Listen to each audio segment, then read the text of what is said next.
সবুজ বাংলার সবুজ মাঠে স্বাগত জানাচ্ছি। আমি গাজী সাখাওয়াত। আমার সাথে আছেন সিনিয়র ক্রীড়া সাংবাদিক রুমেল খান। প্রথমে আলোচনা করব বাংলাদেশ ফুটবল নিয়ে। ঘরের মাঠে বাংলাদেশ হংকং এর বিপক্ষে হেরেছিল, তবে সেখানে হংকং কিন্তু প্রশ্ন করেছিল আতিথ্যতা নিয়ে, যেটা নিয়ে আমরা দেখতে পাচ্ছি আমরা যখন হংকং এ গেলাম এবং সেখানে প্রস্তুতি নিয়ে আমাদেরকে যে মাঠ দেওয়া হয়েছে সে মাঠটা ছিল এবড়ো এবং সেখানে ম্যাচ কমিশনার বলেছেন যে এই টাইপের মাঠে আসলে জাতীয় দল কোনোভাবে এই প্রস্তুতি নিতে পারে না। হংকং কি মানসিক চাপে ফেলার জন্য এরকম কাজ করছে? ধন্যবাদ আপনাকে। এশিয়ান কাপে বাছাই পর্ব খেলতে বাংলাদেশ ফিরতি ম্যাচ খেলতে এখন হংকংয়ে অবস্থান করছে, আপনি জানেন। 14 অক্টোবর খেলা হংকং এর বিরুদ্ধে।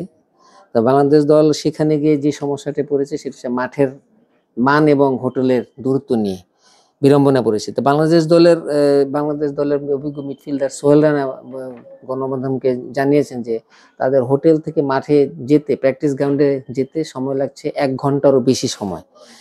আর মাঠ প্রসঙ্গে বলেছে মাঠের অবস্থা খুবই খারাপ, অসমান, এবড়ো-থেবড়ো, অমসৃণ, একদমই অনুপযোগী একটা অবস্থা।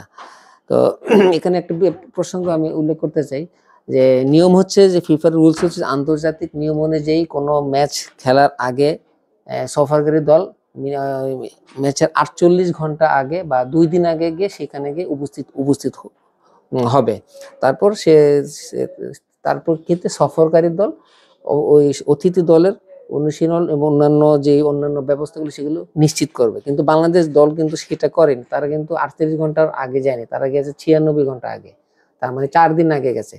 তো এই সুবিধাটি কিন্তু এই ফাঁক ফোকরটা যে আছে এখানে, আর বাকি 48 ঘন্টার গ্যাপ, সেই গ্যাপের যে ফাঁক ফোকরটা, সেই ফাঁক ফোকরের যে একটা শুভঙ্কর ফাঁকি বলতে পারেন, হংকং তো সেই জিনিসটি নিয়ে বাংলাদেশকে একটা বেকায়দায় ফেলার চেষ্টা করছে, একটা মাইন্ড গেম খেলার চেষ্টা করছে। এখন কিন্তু বাংলাদেশ কিন্তু অভিযোগ করতে পারছে না, গণমাধ্যমে জানিয়েছে, কিন্তু রুলস অনুযায়ী কিন্তু তারা 48 ঘন্টা আগে যান, তারা গেছে 96 ঘন্টা আগে। তার মানে আরো 48 ঘন্টা পার হলে তারপর বাংলাদেশকে কম দূরত্বের মাঠ থেকে দূরত্বে নতুন হোটেল দেওয়া হবে এবং ভালো প্র্যাকটিস গ্রাউন্ড দেওয়া হবে। সেই পর্যন্ত কিন্তু বাংলাদেশকে এই বিড়ম্বনা পোহাতেই হবে। আর এখানে কিন্তু বাংলাদেশ দলের কিন্তু একটা দায় আছে, এই যে বিড়ম্বনাটা পড়েছে, কারণ ম্যাচের 48 ঘন্টা যে প্রসঙ্গটা, সেটা কিন্তু এর আগে বাংলাদেশ এরকম ভুল এর আগেও একবার করেছিল। মানে এখানে কোচ জাভিয়ার ক্যাবরেরার কিন্তু একটা দোষ আমি বলতে পারি।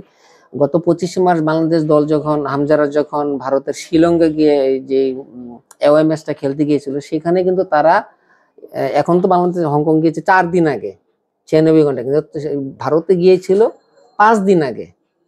হ্যাঁ, তার মানে 100 ঘন্টার প্লাস 5 দিনে গেছে। তখন কিন্তু ভারত দল তখনও ভারত সফর এরকম বাজে ট্রিটমেন্টের শিকার হয়েছে। সেক্ষেত্রে আমাদের কিন্তু উচিত ছিল শুধরানোর, কিন্তু আমাদের 48 ঘন্টা আগে যাওয়া উচিত ছিল, কিন্তু তা না, কিন্তু আমরা আগে ভাগে গিয়েছি। অবশ্য কোচ জেবের ক্যাবরেরা কিন্তু নিজের ভুল স্বীকার না করে বরাবর মতো আবার নতুন করে সাফাই গিয়েছেন, এই বলে যে হংকংয়ে তারা গিয়েছে এত আগে ভাগে যাওয়ার একটাই কারণ সেখানকার ওয়েদার কন্ডিশন বা পরিবেশের সাথে মানিয়ে নেওয়ার জন্য যদি এত আগে ভাগেই যান, তাহলে গিয়ে সেখানে কমপ্লেনটা তাহলে তার কেন করছেন, এটা কিন্তু একটা দেখার বিষয়। তবে সোহেল রানা কিন্তু আবার এখানে একটা ভালো কথাই বলেছেন যে যেহেতু আমরা আন্তর্জাতিক ভাবে খেলতে এসেছি আর রুলস অনুসারে যেহেতু মাঠ পাচ্ছি না, তো সেক্ষেত্রে আমরা মোটামুটি প্রস্তুতি নিয়ে এসেছি যে আমরা এরকম ট্রিটমেন্ট পাবো। কারণ এর আগে কিন্তু আপনি দেখে থাকবেন হংকং থেকে জানানো হয়েছিল যে বাংলাদেশ নাকি তাদেরকে ইচ্ছা করে জেমে রেখেছিল। এই ব্যাপারটা কিন্তু অতিরিক্ত হাস্যকর ছিল। তো সেটা বলতে পারেন, আসলে ফুটবল খেলাটা শুধু মাঠের খেলা না, মাঠের বাইরেও কিন্তু খেলা যে হয়, মাইন্ড গেমের খেলা হয়, এটা কিন্তু এই ঘটনাগুলো সেইগুলো কিন্তু ইঙ্গিত করে, প্রমাণ দেয়। আর যে বাংলাদেশ দল কিন্তু জানেন যে পয়েন্ট টেবিলের একদম 4 দলের মধ্যে সর্বনিম্ন অবস্থানে আছে। হ্যাঁ, তারা কিন্তু অলরেডি মাত্র 1 পয়েন্ট নিয়ে তারা যাচ্ছে। হ্যাঁ, সুতরাং বাংলাদেশের আরো সামনে যে 3টি ম্যাচ আছে, 14 অক্টোবর ম্যাচে 3টি ম্যাচে জিতলে কাগজে কলমে হয়তো একটা সম্ভাবনা আছে, কিন্তু 3টি ম্যাচে যে বাংলাদেশ জিতবে সেটা কিন্তু জোর দিয়ে কিন্তু বলাটা খুবই মুশকিল। হংকং এর মাটিতে ম্যাচ খুবই কঠিন হবে। তারা যেরকম দ্রুত তার সহিত ফুটবল খেলে, বাংলাদেশের খাপ খায় নেওয়াটা সেখানে ছোটা। দেখা যাক শেষ পর্যন্ত আসলে কি হয়, কোচ ক্যাবরেরা যদি সত্যি কোনো ম্যাজিক দেখাতে পারেন কিনা, সেটি এখন আসলে দেখার বিষয়। আমার কাছে যেটা মনে হচ্ছে, ক্যাবরেরার যে ট্যাকটিক্স, সিঙ্গাপুর ম্যাচ আমরা দেখেছি, ভারত ম্যাচে দেখেছি, এখন লাস্ট হংকং এর ম্যাচে দেখলাম, যদি আমরা বাকি 3টা ম্যাচ জিতেও যাই, তারপরে সম্ভবত ক্যাবরেরার অধ্যায়টা আর নতুন করে রিনিউ করা হবে না। হ্যাঁ, আমার কাছে সেটাই মনে হচ্ছে। আচ্ছা, আমরা এখন আসি ক্রিকেট খেলার প্রসঙ্গে যে বাংলাদেশ আফগানিস্তান তো খেলা চলছে, জানেন ওয়ান ডে সিরিজ চলছে। তো কয়েকদিন আগে কিন্তু একই দলের দুই দলের মধ্যে কিন্তু টি-20 সিরিজ হয়েছিল, কিন্তু দাপটের সাথে খেলে বাংলাদেশ কিন্তু টি-20 সিরিজে আফগানিস্তানকে ধবল দলাই করেছিল। তো সেখানে বাংলাদেশ যে এইভাবে চমৎকার নৈপুণ্য প্রদর্শন করে প্রশংসা করেছিল, সেই বাংলাদেশ কিন্তু এখন ওয়ান ডে সিরিজে দেখা যাচ্ছে উল্টো একটা অবস্থা। প্রথম ম্যাচে তারা জিতেছে, কিন্তু পরের ম্যাচে কিন্তু তারা খুব বাজেভাবে হেরেছে। এই যে টি-20-র সাথে ওয়ান ডের যে পারফরমেন্সের যে আকাশ পাতাল তফাৎ, এটা কেন হচ্ছে, কি কারণটা, মানে ল্যাকিংসটা করতে আপনার কাছে কি মনে হচ্ছে? হ্যাঁ, শুনতে হয়তো একটু খারাপ লাগতে পারে, বাট এটাই সত্যি। বাংলাদেশ দল এখন আফগানিস্তানের অনেক পরে আছে। র্যাঙ্কিং এর হিসাব বাদ দিয়ে যদি আমরা হচ্ছে লাস্ট 3টা সিরিজের কথা বলি, আফগানিস্তান কিন্তু এই নিয়ে বাংলাদেশের সাথে টানা 3বার সিরিজ জিতলো। তার মানে এটাকে কিন্তু আপনি কখনো অ্যাক্সিডেন্ট হিসেবে ধরতে পারেন না। বাংলাদেশের এখন যে খেলাটা তারা খেলতেছে, এটা ওয়ান ডে ম্যাচে যারা আসলে কেউ না। আমি যদি হচ্ছে 2010-এর আগের কথা চিন্তা করি, এই দলটা তাদের সাথে আপনি কম্পেয়ার করতে পারেন। 2010-এর যে পরের দলটা, তাদের সাথে আপনি কম্পেয়ার করতে পারেন না। কেন বলছে এই কথা? আপনি দেখেন, আমাদের মিডল অর্ডার ছিল মুশফিকুর রহিমের মতো একটা ব্যাটসম্যান, মাহমুদুল্লাহ রিয়াদ ছিল, দেশের অলরাউন্ডার সাকিব আল হাসান ছিল, কিন্তু এখন কারা কারা মিডল অর্ডার সামলাচ্ছে আপনি দেখেন। তাহিদ হৃদয়ের মতো একজন ব্যাটসম্যান, জাকের আলী অনিকের মতো একজন ব্যাটসম্যান, শামীম হোসেন পাটোয়ারির মতো একজন ব্যাটসম্যান, যাদের কিন্তু জাতীয় দলের জায়গাটা এখনো পাকা না। আপনি দেখেন ওপেনিং তানজিদ হাসান তামিম 25টা ওয়ানডে খেলার পরে এখনো তার গড় 22-এর নিচে, এবং সে 25টা ওয়ানডে খেলা মাত্র 4টা 50 করেছেন। এখন এরকম প্লেয়ার যদি হচ্ছে আপনার ওয়ানডে শুরু মানে ওপেনিংটা শুরু করে, তখন বাংলাদেশের হয়ে আসলে দায়িত্বটা কে নেবে? ওয়ানডেতে আপনি মানে কাকে দায়িত্বটা দিবেন? অধিনায়ক মিরাজ বলতেছে যে ব্যাটসম্যানের দোষ, কিন্তু অধিনায়ক হিসেবে তিনি নিজেও তো ব্যর্থ। আপনাকে যদি দলগত খেলা, দল হয়ে আপনি খেলতে না পারেন, তখন কিন্তু আপনি কোনোভাবেই ভালো করতে পারবেন না। শুধুমাত্র বলার আপনাকে কতদিন ম্যাচ জেতাবে? লাস্ট আমরা কিছুদিন ধরে যে কয়েকটা ম্যাচ জিততেছিলাম, সবগুলো হচ্ছে শুধুমাত্র বোলিং এর জন্য। আপনি ব্যাটিং এ দেখেন, আমরা সেভাবে কখনোই ভালো খেলতে পারতেছি না। শ্রীলঙ্কার সাথে আমরা সিরিজ হারলাম, আফগানিস্তানের সাথে আমরা টানা সিরিজ হারলাম।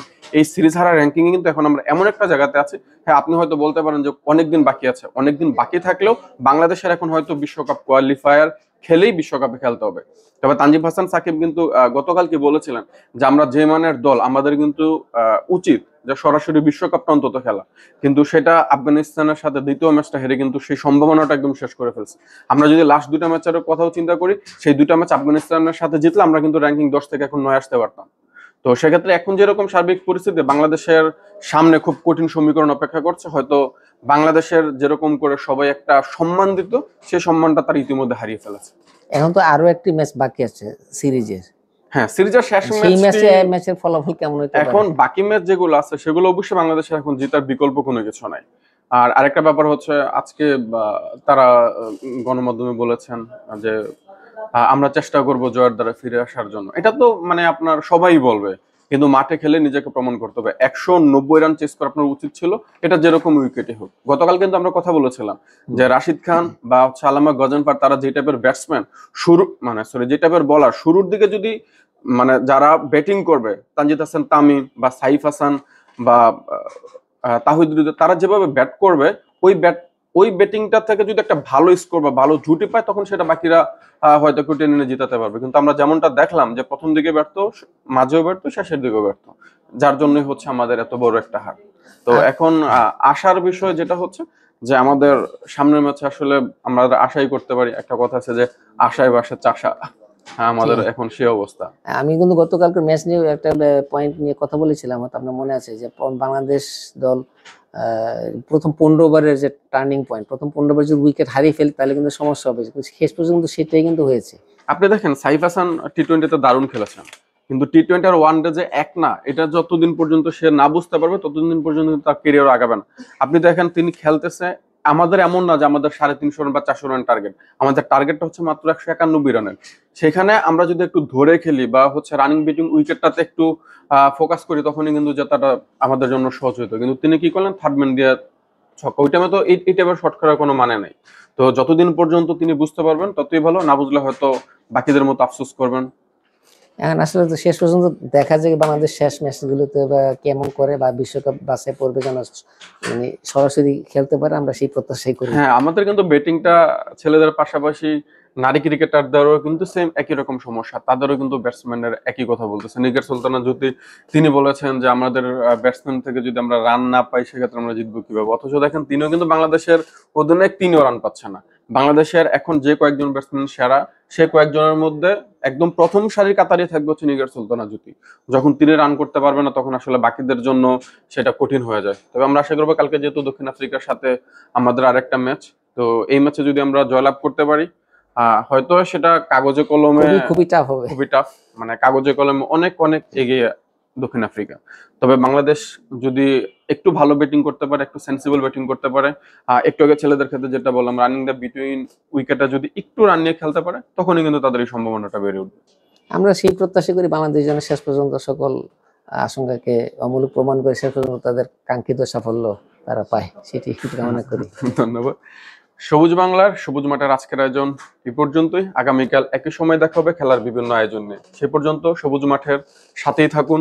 ধন্যবাদ।